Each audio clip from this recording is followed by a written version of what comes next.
আচ্ছা, আমাদের পায়ের নিচের মাটি যখন হঠাৎ করে কেঁপে ওঠে তখন ভয় আর কনফিউশন দুটোই একসাথে কাজ করে, তাই না?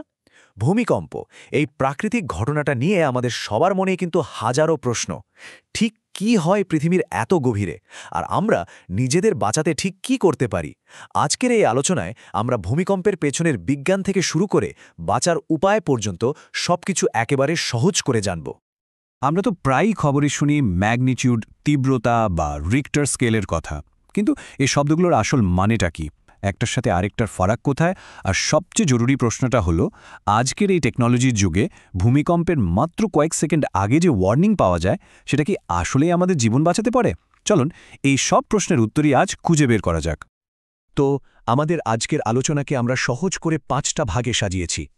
প্রথমে আমরা জানব ভূমিকম্পের আসল কারণটা কি, তারপর দেখব এর শক্তি মাপা হয় কিভাবে, কেন একই ভূমিকম্প এক এক জায়গায় এক এক রকম অনুভূত হয়। এরপর শিখব বাঁচার জন্য সবচেয়ে জরুরি পদ্ধতি, আর সবশেষে জানব আধুনিক ওয়ার্নিং সিস্টেম নিয়ে। ঠিক আছে, চলুন একদম গোড়া থেকে শুরু করি। পৃথিবীর এত গভীরে এমন কি ঘটে যার জন্য ওপরের মাটি এইভাবে কেঁপে ওঠে? এর পেছনের মূল বিজ্ঞানটা আসলে কি? প্রথম অংশে আমরা সেটাই বোঝার চেষ্টা করব। ভূমিকম্পের মূল কারণটা লুকিয়ে আছে ইলাস্টিক রিবাউন্ড থিওরির মধ্যে। ভাবুন তো, আপনার হাতে একটা শুকনো ডাল আছে, আপনি 2 হাত দিয়ে সেটাকে বাঁকাচ্ছেন। এটা কিন্তু বাঁকতে বাঁকতে শক্তি জমা করছে, তাই না? একটা সময় আসবে যখন এটার চাপ নিতে পারবে না, আর ঠাস করে ভেঙে যাবে। আর ভাঙার সাথে সাথেই জমানো সমস্ত শক্তি একটা শব্দ করে বেরিয়ে আসবে। পৃথিবীর টেকটনিক প্লেটের ফল্ট লাইনে থাকা পাথরগুলোর ক্ষেত্রেও ঠিক এই ঘটনাই ঘটে। এই পুরো ব্যাপারটা কয়েকটা ধাপে ঘটে।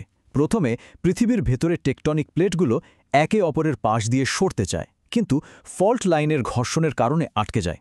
এই টানাটানির ফলে প্লেটের ধারের পাথরগুলো রাবারের মতো বেঁকে যেতে শুরু করে আর অংশ পরিমাণ শক্তি জমা করতে থাকে। যখন এই জমে থাকা শক্তি পাথরের সহ্য করার ক্ষমতার বাইরে চলে যায়, তখন ফল্ট লাইন বরাবর শিলাস্তরটা হঠাৎ করে সশব্দে ভেঙে যায় বা পিছলে যায়। আর ঠিক সেই মুহূর্তে ওই বাঁকানো ডালটা সোজা হয়ে যাওয়ার মতো পাথরগুলো তার আগের জায়গায় ফিরে আসে, আর জমে থাকা সমস্ত শক্তি সাইসমিক ওয়েভ বা ভূকম্প তরঙ্গ হিসেবে চারদিকে ছড়িয়ে পড়ে। আর এই তরঙ্গটাই আমরা ভূকম্প হিসেবে অনুভব করি। আমরা প্রায়ই খবরে শুনি 7 মাত্রার ভূমিকম্প, কিন্তু এই মাত্রা বা ম্যাগনিটিউড জিনিসটা আসলে কি, আর এটা তীব্রতা বা ইন্টেন্সিটির থেকে কিভাবে আলাদা? এই অংশে আমরা ভূমিকম্প মাপার এই দুটো জরুরি ধারণার মধ্যে পার্থক্যটা পরিষ্কার করে বুঝব। দেখুন, ম্যাগনিটিউড হলো ভূমিকম্পের একেবারে উৎস থেকে যে মোট শক্তিটা বের হয় তার মাপ। এটা একটা নির্দিষ্ট সংখ্যা, যেমন 6.5 বা 7.2। একটা ভূমিকম্পের একটাই ম্যাগনিটিউড হয়, কারণ শক্তি তো উৎস থেকে একবারই বের হয়। অন্যদিকে তীব্রতা বা ইন্টেন্সিটি হলো কোনো একটা নির্দিষ্ট জায়গায় কম্পনটা কতটা জোরে অনুভূত হলো আর কতটা ক্ষতি করল তার মাপ। একই ভূমিকম্পের তীব্রতা কিন্তু এক এক জায়গায় এক এক রকম হতে পারে। এপিসেন্টারের কাছে তীব্রতা হবে সবচেয়ে বেশি, আবার যত দূরে যাবেন তীব্রতা তত কমতে থাকবে। আর এটাকে মাপা হয় রোমান সংখ্যায়। রিক্টার স্কেল, এই নামটা তো আমরা সবাই শুনেছি, তাই না? কিন্তু মজার ব্যাপার কি জানেন? বিজ্ঞানীরা এখন বড় ভূমিকম্প মাপার জন্য এটার তেমন একটা ব্যবহার করেন না। রিক্টার স্কেল ছোট বা স্থানীয় ভূমিকম্প মাপার জন্য বেশ ভালো ছিল, কিন্তু খুব বড় ভূমিকম্পের আসল শক্তিটা এটা ঠিকঠাক মাপতে পারত না। একটা নির্দিষ্ট মাত্রার পর স্কেলটা সঠিক রিডিং দিত না। তাই এখন বিজ্ঞানীরা ব্যবহার করেন মোমেন্ট ম্যাগনিটিউড বা MW স্কেল। এটা ভূমিকম্পের মূল কারণগুলোর উপর ভিত্তি করে তৈরি, যেমন ফল্টের কতটা জায়গা জুড়ে ভাঙল আর কতটা সরে গেল। আর এই স্কেলটা ছোট বড় সব ধরনের ভূমিকম্পের শক্তি অনেক বেশি নিখুঁতভাবে মাপতে পারে। এই জায়গাটা একটু মনোযোগ দিয়ে শুনুন। ম্যাগনিটিউড স্কেলটা কিন্তু সাধারণ স্কেলের মতো না, এটা লোগারিদমিক। এর মানে কি? এর মানে হলো স্কেলে প্রতি 1 পয়েন্ট বাড়লে কম্পনের ঝাঁকুনি 10 গুণ বাড়ে, কিন্তু নির্গত শক্তি বাড়ে প্রায় 32 গুণ। হ্যাঁ, ঠিকই শুনেছেন। তার মানে 6 মাত্রার ভূমিকম্পের চেয়ে 7 মাত্রার ভূমিকম্প 32 গুণ বেশি শক্তিশালী। ভাবুন তো একবার, পার্থক্যটা কত বিশাল। কখনো কি ভেবে দেখেছেন কেন প্রায় একই ম্যাগনিটিউডের দুটো ভূমিকম্পের প্রভাব একদম আলাদা হয়? একটা হয়তো সামান্য কাঁপিয়েই থেমে যায়, আর অন্যটা ভয়ঙ্কর ধ্বংসলীলা চালায়। এর কারণ হলো আমরা যে কাঁপুনিটা অনুভব করি তার তীব্রতা শুধু ম্যাগনিটিউডের উপর নির্ভর করে না। কম্পনের তীব্রতা আসলে বেশ কয়েকটা জিনিসের উপর নির্ভর করে। প্রথমটা খুব সহজ, ফল্ট থেকে আপনার দূরত্ব। যত কাছে থাকবেন ঝাঁকুনি তত বেশি হবে। দ্বিতীয়টা হলো ভূমিকম্পের গভীরতা। ভূমিকম্পটা যদি মাটির খুব কাছে হয় তাহলে এর প্রভাব অনেক বেশি মারাত্মক হবে, আর যদি অনেক গভীরে হয় তাহলে শক্তিটা ওপরে আস্তে আস্তে অনেকটা কমে যায়। আর ৩ নম্বর, যেটা খুবই গুরুত্বপূর্ণ, সেটা হলো আপনার পায়ের নিচের মাটি। নরম পলি মাটি বা বালি কম্পনকে স্পঞ্জের মতো বাড়িয়ে দেয়, যা শক্ত পাথরে এলাকার চেয়ে অনেক বেশি বিপজ্জনক। চলুন একটা সত্যিকারের উদাহরণ দেখি, তাহলে ব্যাপারটা একেবারে পরিষ্কার হয়ে যাবে। ওয়াশিংটনের নিস্কুয়ালি ভূমিকম্পের ম্যাগনিটিউড ছিল ৬.৮, যা ক্যালিফোর্নিয়ার নর্থরিজ ভূমিকম্পের ৬.৭-এর চেয়ে একটু বেশি। কিন্তু নিস্কুয়ালি ভূমিকম্পটা হয়েছিল মাটির অনেক গভীরে, প্রায় ৩০ থেকে ৩৬ মাইল নিচে, তাই এর প্রভাব ছিল তুলনামূলকভাবে অনেক কম। আর অন্যদিকে নর্থরিজ ভূমিকম্পটা হয়েছিল মাটির খুব কাছে, মাত্র ৩ থেকে ১১ মাইল গভীরে, ফলে এর কম্পন ছিল অনেক বেশি তীব্র আর ক্ষয়ক্ষতিও হয়েছিল ভয়াবহ। সুতরাং শুধু ম্যাগনিটিউড দেখলেই হবে না, গভীরতাও কিন্তু একটা বিরাট ফ্যাক্টর। বেশ, ভূমিকম্পের বিজ্ঞান তো অনেক বোঝা গেল, কিন্তু আসল প্রশ্ন হলো, যখন সত্যি সত্যি কম্পন শুরু হবে তখন আমাদের কি করা উচিত? এখন আমরা সেই সবচেয়ে জরুরি বিষয়টা নিয়ে কথা বলবো, আত্মরক্ষা এবং প্রস্তুতি। মনে রাখবেন, ভূমিকম্পের সময় বেশিরভাগ আঘাত কিন্তু ছিটকে পড়া বা ভেঙে পড়া জিনিস থেকে লাগে, তাই প্রস্তুতিটা আগে থেকেই নিতে হবে। আপনার বাড়ির ভারী আসবাব যেমন আলমারি, ফ্রিজ বা বইয়ের তাক দেয়ালের সাথে ভালোভাবে আটকে দিন। ভারী জিনিস সবসময় নিচু শেলফে রাখুন।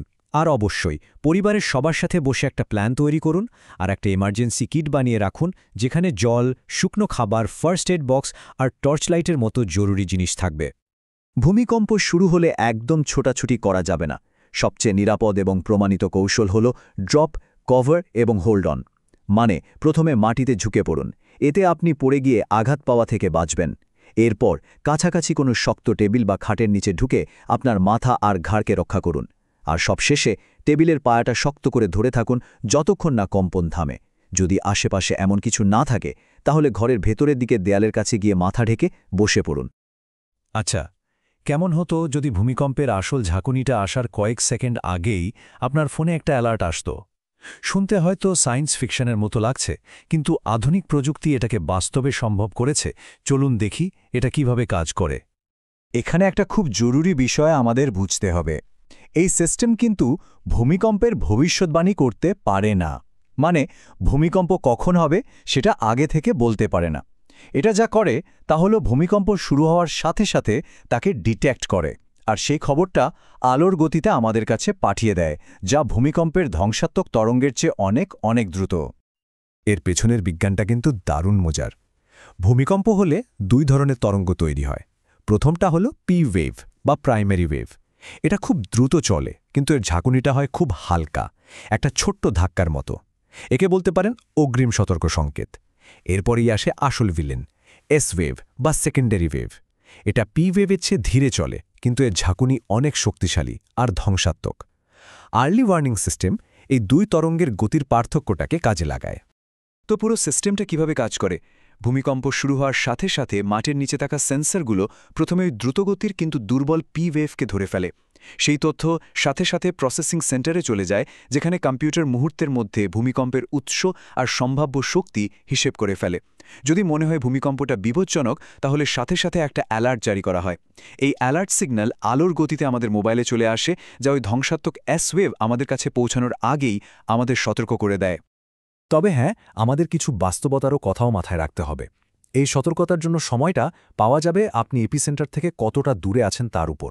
খুব কাছে থাকলে হয়তো সময় পাওয়া যাবে না, কিন্তু একটু দূরে থাকলে 10, 20 এমনকি তারও বেশি সেকেন্ড সময় পাওয়া যেতে পারে। আর এই কয়েকটা সেকেন্ডেই কিন্তু ড্রপ, কাভার এবং হোল্ড অন করার জন্য যথেষ্ট, যা হয়তো আপনার জীবন বাঁচিয়ে দিতে পারে। তাই যে কোনো অ্যালার্ট পাওয়ার অর্থই হলো সাথে সাথে সুরক্ষা নিতে হবে। তো ভূমিকম্পের কারণ থেকে শুরু করে এর পরিমাপ আর আত্মরক্ষার কৌশল পর্যন্ত অনেক কিছুই তো আমরা জানলাম। জ্ঞানী শক্তি, কিন্তু সেই জ্ঞানকে প্রস্তুতিতে বদলে ফেলাই আসল কাজ।